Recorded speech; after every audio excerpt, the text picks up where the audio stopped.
चला मंडळी, आज आपण मस्तपैकी असा मँगो शेक करूया। आंब्याचं सीझन चालू झालंय तर नक्कीच मँगो शेक झाला पाहिजे। चला तर मग आपण मँगो शेकला सुरुवात करूया। आता मँगो शेक बनवण्यासाठी इथं मी साहित्य घेतलेलं आहे। इथं मी 1 ग्लास भरून दूध घेतलेलं आहे, एका आंब्याचा पल्प घेतलेला आहे आणि 2 स्कूप भरून मी इथं मँगोची आईस्क्रीम घेतलेली, अर्धा वाटीला कमी थोडीशी इथं साखर घेतलेली आहे। चला तर आता मिक्सरचं भांडं घेऊया, त्यामध्ये हे मँगोचा पल्प घालून घेतलेला आहे, त्यानंतर त्यावरती जी आपण आईस्क्रीम घेतलेली आहे मँगोची ती घालून घेतली, त्यानंतर त्यावरती दूध घालून घेतलं आणि जी साखर घेतली होती ती घालून घेतली। साखर तुम्हाला जेवढं गोड कमी हवं असेल त्या अंदाजे तुम्ही कमी जास्त करू शकता। त्यानंतर आपण हा शेक आहे तो मिक्सरला फिरवून घ्या।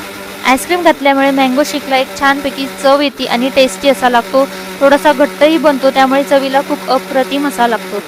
मँगो शेक फिरवत असताना थोडासा कमी जास्त करत करत आपण फिरवून घेऊया आणि मस्तपैकी आपला मँगो शेक तयार होतो। आता इथे बघू शकता छानपैकी मँगो शेक तयार झालेला आहे, इथे तुम्हाला दाखवते। अप्रतिम असा घट्ट मस्तपैकी झालेला आहे, त्याचा कलरही तुम्ही बघू शकता।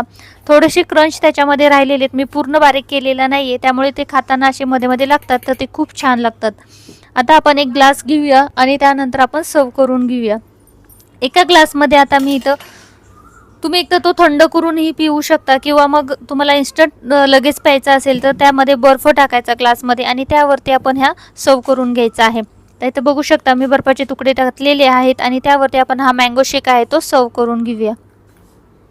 अप्रतिम असा चवीला लागतो आणि खूपच टेस्टी लागतो। बघा आता इथे मस्तपैकी आपला मँगो शेक तयार झालेला आहे।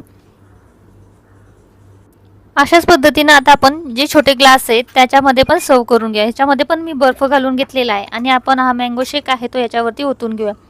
चला तर आता आपण सर्व तर करून झालेले, आता टेस्ट करून बघूया कशा पद्धतीचा आपला मँगो शेक तयार झालेला आहे। अप्रतिम असा लागतो चवीला, तर नक्की करून बघा। याचबरोबर आपण मँगो मस्तानीची रेसिपी मी यूट्यूबवरती अपलोड केलेली आहे, त्याचबरोबर मँगोची रेसिपी म्हणाल तर मँगो केक बनवलेला आहे आणि मँगोची लस्सी बनवलेली आहे। ती ही रेसिपी तुम्हाला संगीता सोमी किचनवरती पाहता येईल, तर नक्की ह्या रेसिपी बघा। रेसिपी आवडली असल्यास चॅनलला सबस्क्राईब करायला विसरू नका, बेल आयकॉन प्रेस करा अशाच आपल्या काही रेसिपी पाहण्यासाठी। थँक्यू।